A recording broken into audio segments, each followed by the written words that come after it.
The column with CC stands for constant capital, that's the value of capital, and SV stands for surplus value. That is essentially gross profit minus the outlay on wages. So there needs to be enough surplus value from the exploitation of labour and labour time to reproduce the existing amount of constant capital, the amount of capital value, and to expand it, because as the capitalist system grows, that entails devaluation of commodities, because when you produce more things in less time, you get devaluation. That's a basic law of economics. So what we end up with is an underproduction of surplus value relative to the amount of capital value.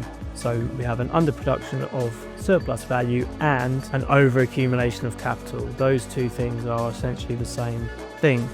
So we have an overaccumulation of capital, surplus capital that cannot be invested profitably. It cannot be invested because it cannot yield sufficient profit.